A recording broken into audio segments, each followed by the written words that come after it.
Because almost everybody in here is specialized, this is not a hard and fast rule, but for the most part, retail and multifamily tend to favor quoting vacancy, whereas office and industrial tend to favor quoting occupancy. That is not a hard and fast rule, but just so you know how some of the other disciplines work. A big question that we're getting asked a lot now, which is a question that never used to come up, and this is an interesting change and evolution in the way buyers and consumers are trying to get savvier, is they want to understand how our business works. So more and more we're showing them this breakout of this is how we are organized as an industry. Now some of you come from some smaller markets where being a generalist is part of how you survive. But we are increasingly moving towards a buying community that views specialization as a competitive advantage. What do you do? And within any one of these disciplines, what team separates themselves from the pack, differentiates themselves from the pack as knowing more about it than others? This is a question that 15, 20 years ago, nobody was asking. It was, oh, you're a broker in the marketplace. I know you, I like you, I trust you. That's great. Let's go do this. And now buyers don't think that way anymore. They think about what is it that you do, much in the way that the legal profession, the medical profession has evolved. We are evolving in the same way. One area of brokerage that is touching almost everybody's lives right now that we have to be aware of is I'll get to that in just a second. Client service. These are the 4 ways in which people are regularly judging you. Number 1, the platform upon which you work. Years ago, I had a senior agent that I worked with who had been with a number of very reputable firms over the course of a 30-year career. He said, brokerage is an interesting endeavor because the broker always thinks that they did everything to create their career, and the company always thinks, well, without us, you'd be nothing. And he says, the truth is almost always is somewhere in the middle. So the first thing that matters in terms of your own business development effort is, are you on the right platform? Okay, there are some platforms that open up doors, and some platforms, quite frankly, that just the door never opens. It's one of the threshold competencies that the client will require you have. Obviously, we know the importance of track record, but I want to talk about team as well as the type of brokerage, even within those disciplines that we talked about, because that deserves a little bit more attention. Mike later on is going to do a module on team brokerage, so I don't want to steal any of his thunder and talk about the different team types. But the biggest evolution in the last 15 years in brokerage is the death of the lone wolf. Okay? Lone wolves can still make a great living. I'm not suggesting that at some fundamental level you can't still be a solo practitioner. But more and more clients are saying, if I'm going to pay a fee, I might as well get more people, more bang for the buck, more people that I can contact, more people to dedicate their time to doing specific things within the team. So if you are a solo practitioner right now, I would suggest to you that you can begin to build a team around you and underneath you. It doesn't necessarily have to be a team that you plug into, but this is a train that has left the station and isn't stopping. If you're already on a team, you're in a good place because buyers are demanding increasing specialization from their teams, as well as the type of brokerage. They are recognizing, especially in the major metro markets, that there is a tremendous difference between, one of the biggest splits is, are you urban or are you suburban? Very, very different dynamics. So if you're in a New York, or Chicago, and Atlanta, and LA, and San Francisco, any one of these top 10 or 15 MSAs, you can't be all things to all people if you're going to be the best at what you do. There's something that I've often said when I'm working with folks: if you try to be all things to everyone, you end up being nothing to nobody. And that is becoming increasingly the case in brokerage. One thing that tends to be touching a lot of people's lives right now is single tenant brokerage, primarily because how many of you do sales as well as leasing? Okay, so about half the group does sales. And how many of you have worked with somebody in a 1031 exchange looking to...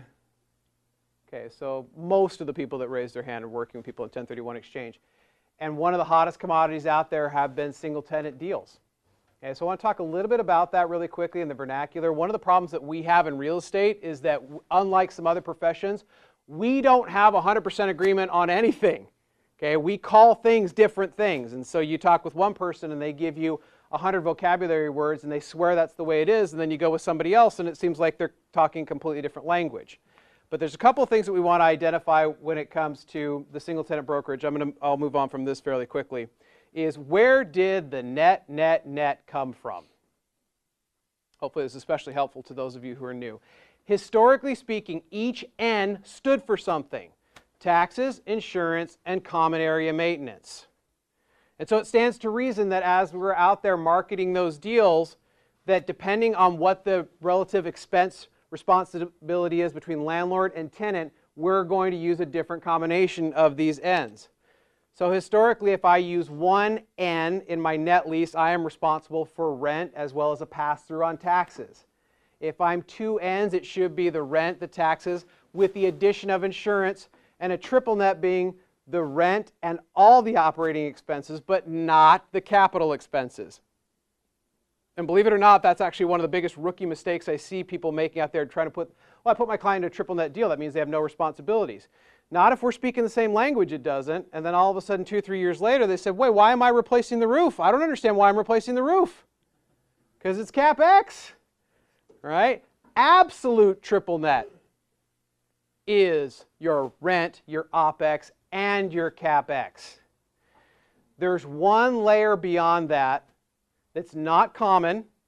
It's the absolute triple net bond type lease. And what that adds in addition to the taxes, insurance, common area maintenance, as well as the CapEx is basically the tenant bears all the risk of casualty and condemnation. Okay, which makes the cash flow stream on that deal bondable. Most people don't buy a bond against it, but you could theoretically because there is no exposure to the investor in an absolute triple net bond type lease. Quick, and I told you I was going 100 miles an hour. Some of these topics we spent an hour on, so we're really moving through this at light speed. Developers. Two basic types of developers out there. Okay, there are what I always referred to as developers and then what I call merchant builders. The difference is that the people that and this is the world according to Tim, so some people may disagree with the vocabulary that I use for this, but the developer is someone who is developing as a long-term play. I want to build this building. We'll talk about the financial aspects here in just a second, but basically I'm building with no intent to sell. I want to hold this for the long haul. Okay? Kind of like if any of you have ever done work with Opus, used to be owned and controlled by the Round Horse family. They may still, for all I know. But as an example, they built, so let's say they built 50 deals a year, the family would buy half of them and they'd sell the other half on the market. So kind of a mix of both. A merchant builder is somebody who builds with the intent to sell right away. One of the differences comes in the taxation of the two. So the developer is looking more towards a long-term capital gain, whereas your merchant builders, this is going to be ordinary income. This is simply what they do for a living. Okay. With the merchant builders, it's all about the short-term financial gain. Can I build it and sell it and get out of it right away, making an acceptable profit? Developers tend to be more focused long-term on the location and the stability and the dynamics of it because it's not something that they're building typically with the intent to sell at least inside 10 years. Everybody is playing an arbitrage on the cap rate though. That is, there's no reason to develop if there's no arbitrage on the cap rate. So if I am a developer, somebody who intends to hold long-term, and I'm building a property right now that would sell on the open market for a 5 cap, I would look to build that to some cap rate, 6, 6.5, 7, a cap rate that I cannot buy in the marketplace. That's why a lot of times some of you work in markets where you can buy high quality properties below replacement cost. That's why you don't see a lot of new development. When was the last time any of you saw a Class B apartment building built in your hometown? Right? There's no reason to, because you can buy good Class B properties right now at lower than replacement cost, so there is no arbitrage on building new. The interplay between these two would be, so this is a developer building to a cap rate they can't buy, and this is the merchant builder, by the way, still builds at this same cost. The difference is they take it back out to market and sell it at that 5 cap that they can get from the 1031 investor. You with me? Okay. All right, now we're going to get into a little bit, the last 2 topics I'm going to spend a fair amount of time on, so I'm whipping through these really quickly. In ownership types, as a broker, it's good. Mike talked earlier, and he's going to get into this later, and it's a critically important topic that he's going to cover about making client-centric statements. Well, part of how you make a client-centric statement is you've got to know what drives and what motivates that client. That can be a combination of real-time current events, but it can also be an understanding of what drives that owner to do the types of things that they do. And so in that vein, I tend to think of ownership in these three buckets, with private, the institutional, and the corporate. In the private world, and on Friday, tomorrow or Friday, I'm going to talk a little bit more about this, but I've always separated private owners into three groups. The first one are the individuals. This is what sometimes we refer to as mom and pops, which I personally think if you've developed a multi-million-dollar net worth in real estate, you deserve a better title than mom and pop, but it's just kind of what we say in this business. I call them individual owners. These, for the most part, are not real estate people. They made their money somewhere else. Yes, sir? Are you separating all these into your CRM in the same I manner? did. Now, and we'll see, in most of my database were these first three that I'm going to talk about, these three types of individuals. And the reason is, and I'll talk about this in one of my modules tomorrow, is I have a different contact frequency for each of them. So as I developed experience with my database, these people don't want to hear from you very often. They're very mistrustful of brokers. They never bought with the intent to sell. Somebody years ago told them to buy real estate, and so they started off buying a fourplex or a small strip center. And so there is nothing in their mind right now that tells them they're going to sell. The challenge with these folks is that life happens. I know it sounds disrespectful when I say this, and I never mean to have it come off that way, but in real estate we've often talked about the D's of life. What are the D's? Death, disease, divorce, and disaster. Now, does Mother Nature care? Well, I better not send something here in the Atlantic hurricane season because we're in a recession. Yeah, right. Mother Nature super cares about that. Yeah, there's a couple other debts. One, I used to say dissolution for partnerships. A little bit. A lot of people group that under divorce, but they're all D's for some reason. It wasn't a good letter when you were in school, and it's not a good letter now for some reason. But the point as a broker, you didn't create the death, divorce, disease, disaster, debt, dissolution, but you're there to provide solutions when the client potentially needs them. But there's got to be a strategy against these owners because they don't operate like normal professional real estate people. They don't trust you. They tend to use a lot of non-real estate specific people to help them make decisions, so they're challenging to work with. I'm going to talk more about this tomorrow. So in the interest of time, I'll get through this fairly quickly. The next group of private owners are what I call the pros. These are the people that tend to go out and raise money. They're usually not using a lot of their own money.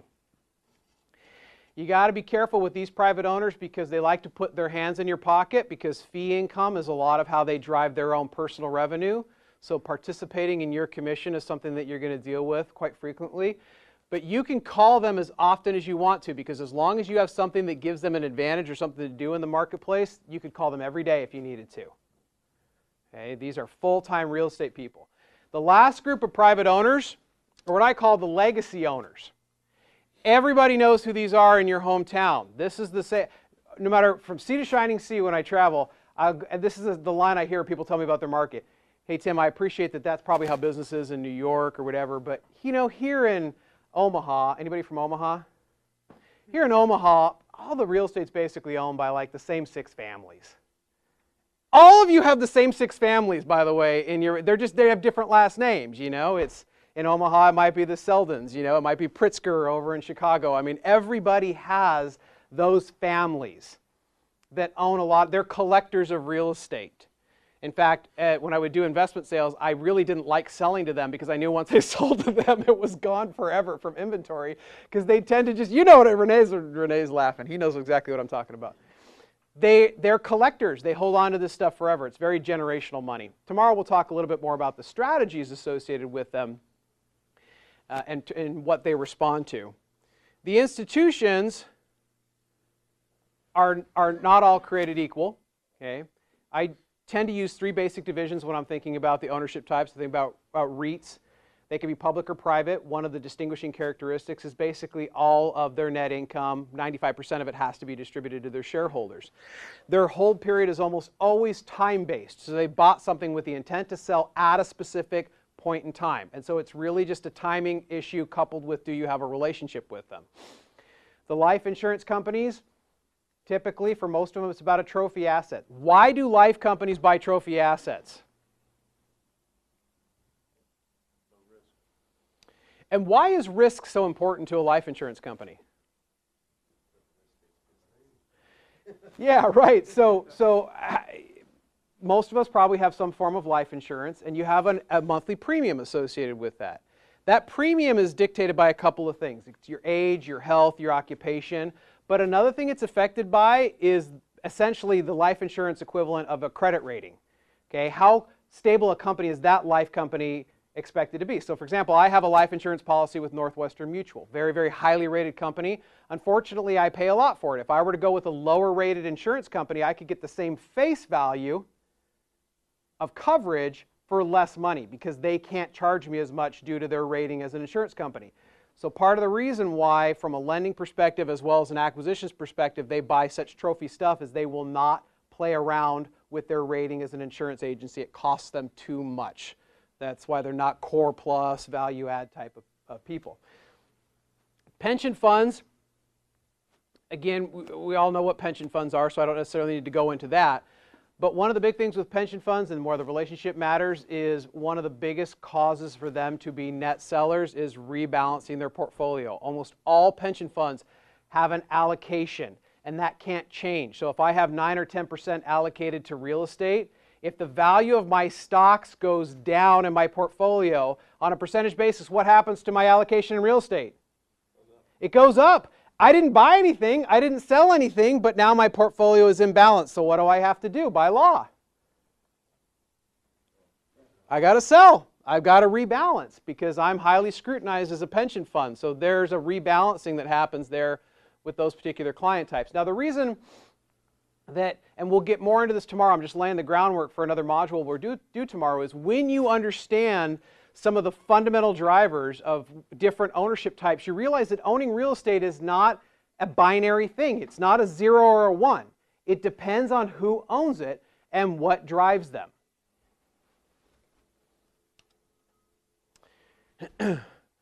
Corporate is a different animal because in that sense, real estate is not in and of itself an investment. It's a means to doing business. So it's driven by a lot of other factors. But the primary concern is what does it help us in accomplishing our business. So sometimes we may acquire another company and we have to divest for antitrust reasons. There could be different things that are driving our buy and sell decisions.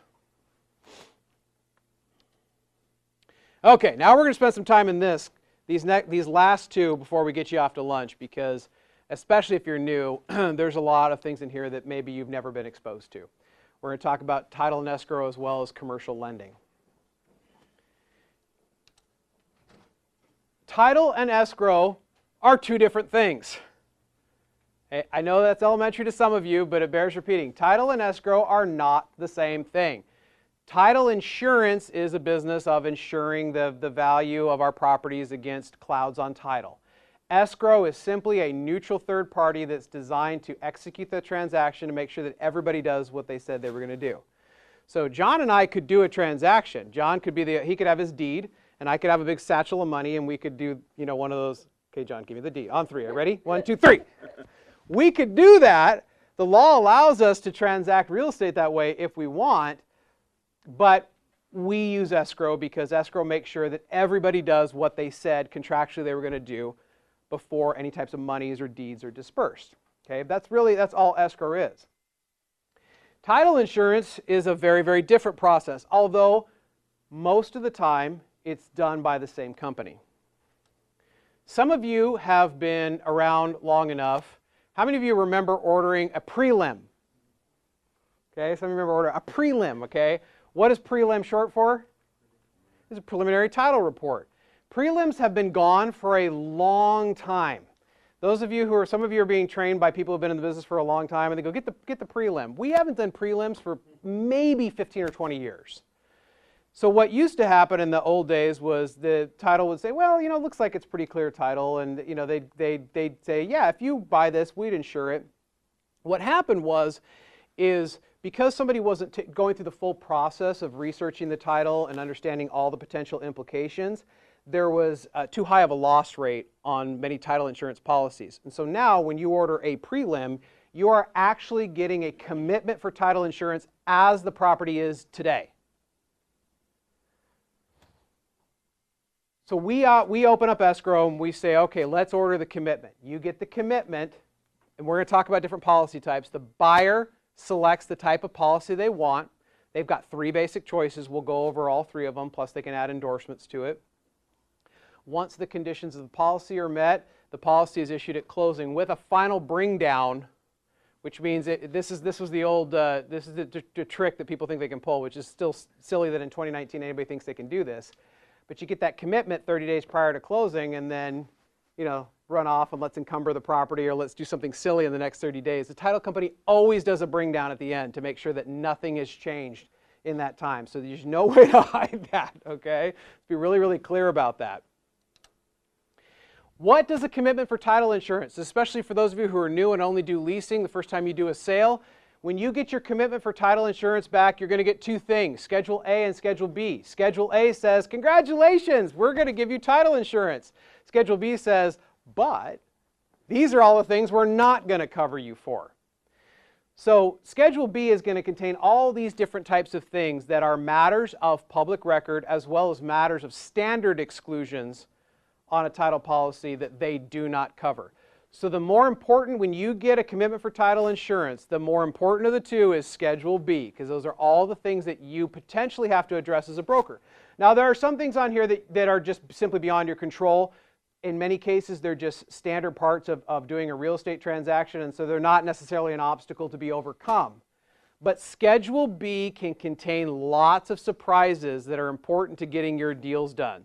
So one mistake I do not want you to make as a rookie or an amateur broker is to get the commitment for title insurance and go, great, it goes in the folder, and you don't read Schedule B. Because Schedule B may very well have something that will prevent you from closing if you don't get in front of it right now. So always read your Schedule Bs when they show up.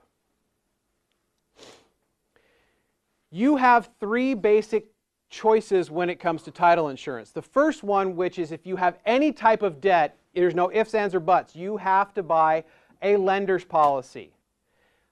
If you don't advise your clients properly, however, what they often don't understand about this form of title insurance is that it does not cover their equity in the property. It only covers the mortgage balance. So if later on there is some matter of public record that the title company should have discovered but they didn't, and let's say it was a $1 million property with an $800,000 mortgage, that $200,000 goes away because you didn't actually insure that piece of it. So one of the most basic pieces of advice that you want to give your owners is to at least move up to what we call a standard owner's policy because it covers that equity gap from the debt to the purchase price. It's still subject to all your Schedule B exceptions. The next layer, which is something that I recommend probably at least 3/4 of the time, is an extended policy. An extended policy requires an ALTA survey. Okay, and we're going to talk about ALTA surveys here on the next slide. But in an ALTA survey, a registered surveyor or engineer goes out to physically inspect the property. So what does it do?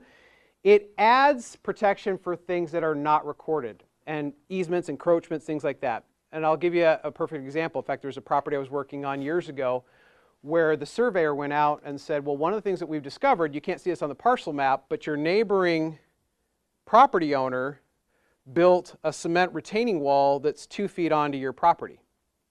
You're never going to get that on a public record search. You only get that by a surveyor going in, finding a survey point, figuring out where the boundaries are, and seeing, is what we think we're buying as a property the actual property?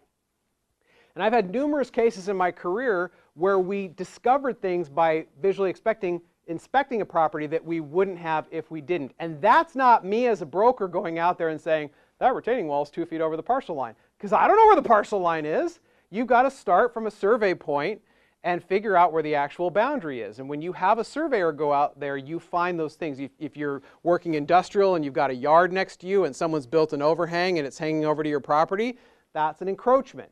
These are the types of things that they're trained to look for. They also, while it's not an environmental inspection, we'll talk about that in just a second, while it's not an environmental inspection, they will look for signs of, hey, we need to look at this a little bit further because we think there are some potential signs of contamination. Now, the last thing that you can do in title insurance, and I just want you to know it's possible, you may or may not run into this in your career. The title insurance industry is a little bit like Lloyd's of London. Everybody know who Lloyd's of London is? Who's Lloyd's of London? They'll insure anything. People have insured body parts. You've had singers that have insured their voices. It's all about underwriting the risk, and here's the premium. Do you want to pay it? We'll insure just about anything. A title company can endorse over just about any problem. They don't do it for free, but I just want you to remember, if you find yourself in a tricky escrow with an ugly Schedule B item or maybe some difficulty after the Alta survey comes back, you can pretty much purchase an endorsement for just about anything if you're willing to pay the price. These are all the things that the Alta surveys look for, and I've put a couple of websites up there because if you want to understand a little bit more about that, they have full descriptions of what's included in these surveys.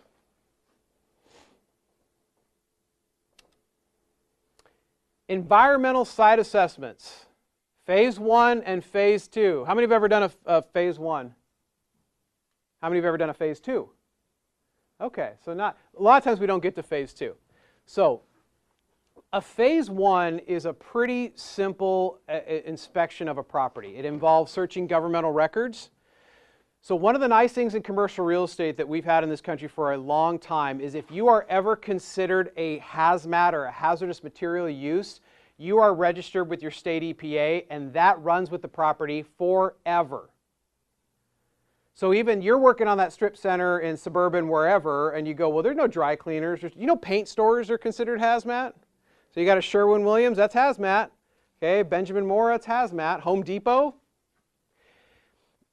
Once those have been on a property, that runs forever with the state EPA. So the nice thing about an ESA Phase 1 is that we'll search those public records. I had this with a strip shopping center I had under contract in suburban Chicago many years ago. There had been a dry cleaner there in the 50s and 60s.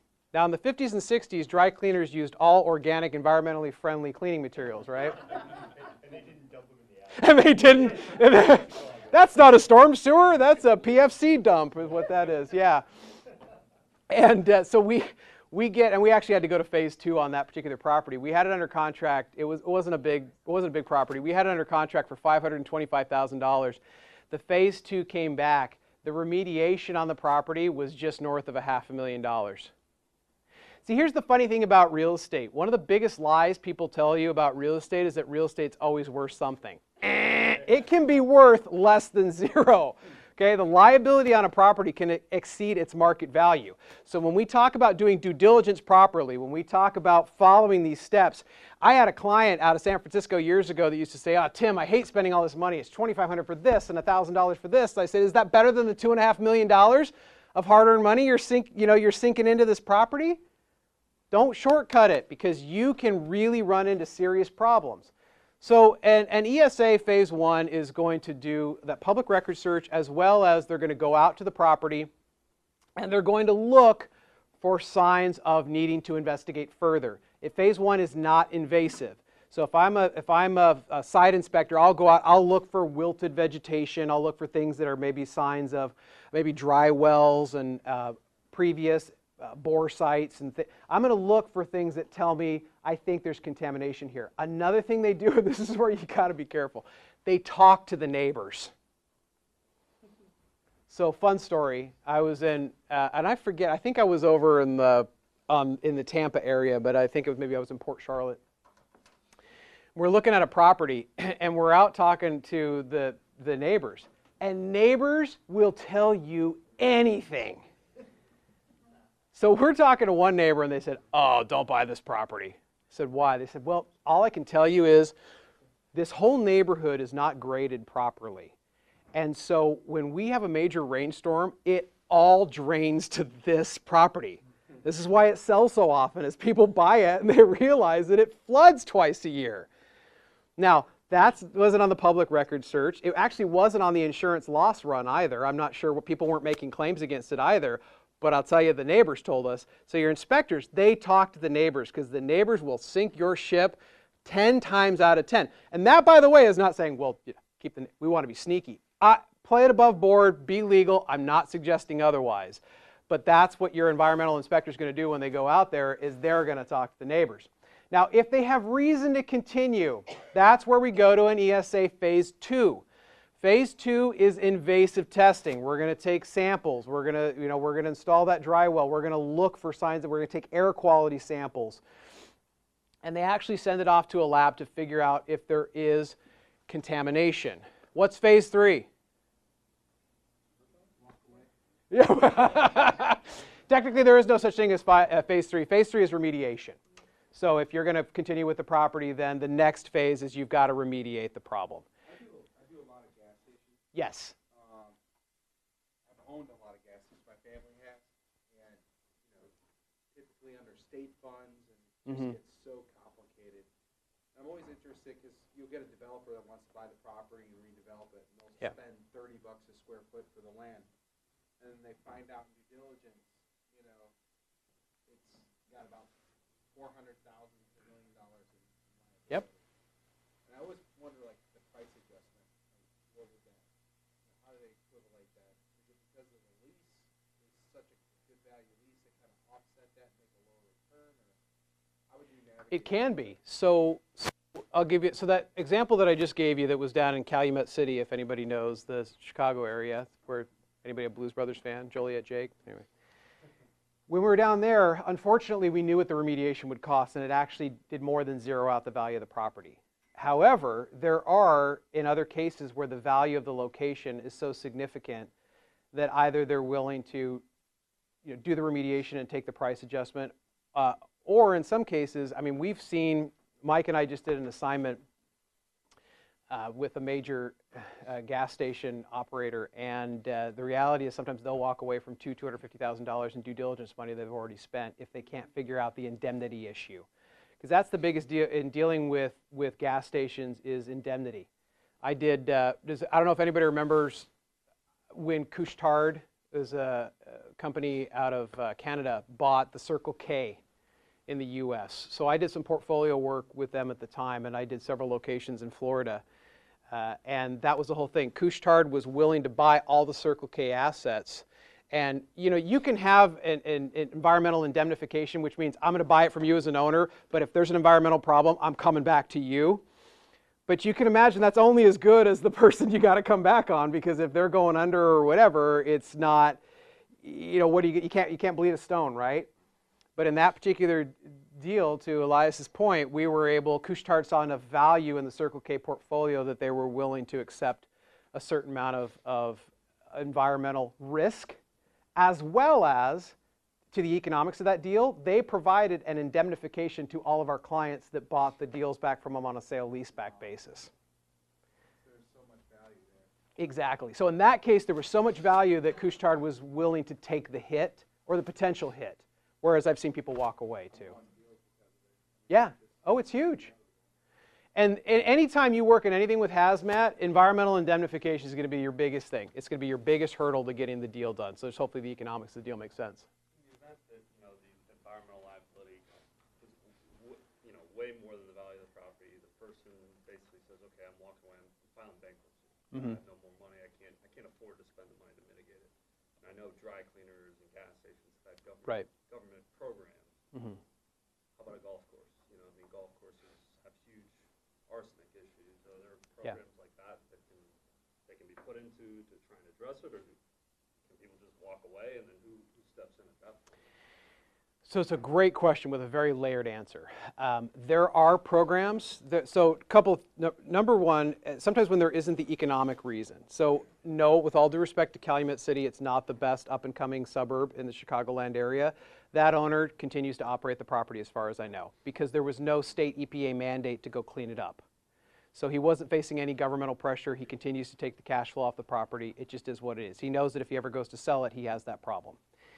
When people walk away from it, they're actually not released from the environmental concern. But again, you can't bleed a stone. But there are, and this is one thing, if you're dealing a lot in and this is not in this presentation, but if you're dealing a lot with what we call brownfield redevelopment, so brand new construction on lands, that's greenfield, and brownfield is something that's contaminated on different levels, And there are buyers out there that specialize in that. And oftentimes they work on government incentive programs, Superfund cleanup sites, things like that.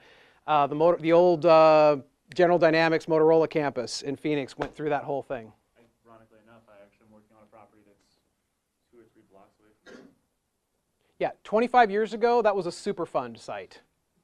Okay, you glow green when you walked off that property 25 years ago. Okay, so usually when the economics get too bad, local government's got to step in to provide incentives which is what they did in that Tempe, Phoenix area for that old site.